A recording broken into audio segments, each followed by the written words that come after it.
Kabar gembira honorer di tanah air, pemerintah resmi mengucurkan dana fantastis 18,9 triliun rupiah demi menjamin kesejahteraan Anda.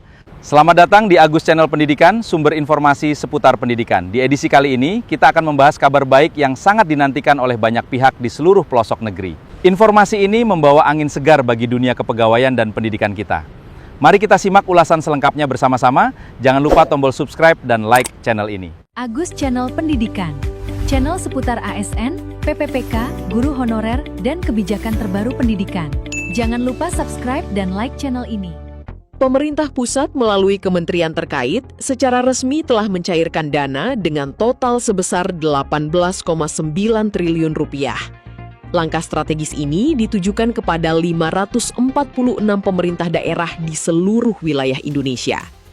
Tujuan utama dari kucuran dana fantastis ini adalah untuk memastikan keamanan dan kelancaran pembayaran gaji bagi para pegawai pemerintah dengan perjanjian kerja, atau yang akrab disapa PPPK, serta para tenaga paruh waktu. Tidak tanggung-tanggung, jaminan pembayaran gaji ini diproyeksikan aman hingga akhir tahun 2026 mendatang. Kebijakan ini sekaligus menjadi bukti nyata komitmen pemerintah dalam menjaga kesejahteraan para aparatur negara yang telah mengabdi, khususnya di sektor pendidikan yang menjadi ujung tombak kemajuan bangsa.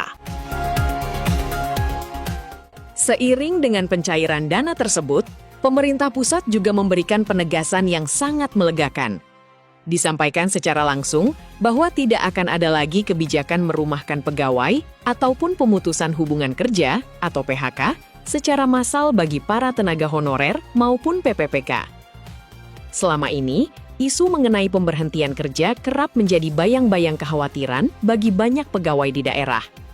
Namun, dengan adanya kepastian anggaran ini, stabilitas pekerjaan dan pendapatan para abdi negara dapat terjamin seutuhnya. Hal ini diharapkan mampu meningkatkan motivasi dan kinerja para pegawai, terutama para guru dan tenaga kependidikan, agar dapat fokus menjalankan tugas mulia mereka tanpa harus memikirkan ancaman kehilangan mata pencaharian. Kebijakan pencairan dana ini tidak dilakukan secara serampangan, melainkan memiliki landasan hukum yang kuat. Keputusan ini didasarkan pada Keputusan Menteri Keuangan atau KMK nomor 198 tahun 2026. Berdasarkan regulasi tersebut, proses penyaluran dana ke berbagai daerah telah dieksekusi dengan cepat. Faktanya, aliran dana segar ini sudah mulai masuk ke rekening kas umum daerah atau RKUD di masing-masing wilayah sejak awal bulan Agustus tahun 2026.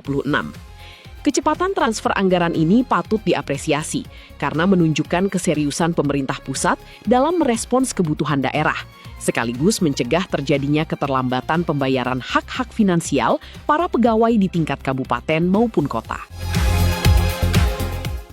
Mari kita bedah lebih dalam mengenai komposisi dari total anggaran 18,9 triliun rupiah tersebut. Anggaran ini secara garis besar terbagi menjadi dua komponen utama yang sangat krusial.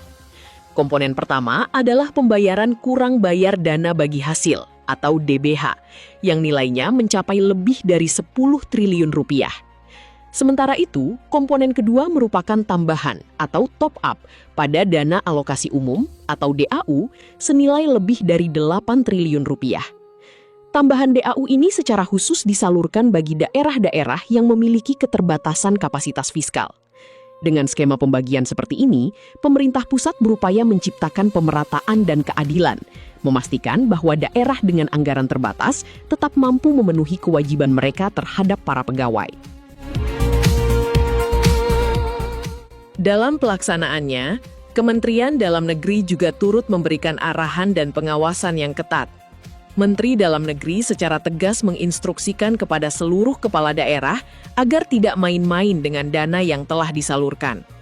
Dilarang keras adanya kebijakan merumahkan pegawai, apalagi sampai menunda pencairan hak gaji para PPPK dan tenaga paruh waktu.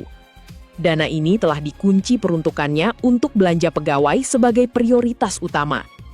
Ketegasan ini merupakan bentuk perlindungan dari negara agar hak-hak normatif pekerja pemerintahan di daerah tidak diselewengkan untuk kepentingan lain yang tidak mendesak. Sinergi antara Kementerian Keuangan dan Kementerian Dalam Negeri ini menjadi kunci suksesnya pengawalan anggaran. Lantas, bagaimana jika kebutuhan belanja pegawai di suatu daerah telah terpenuhi seutuhnya? Pemerintah pusat juga telah memberikan panduan yang jelas terkait hal ini.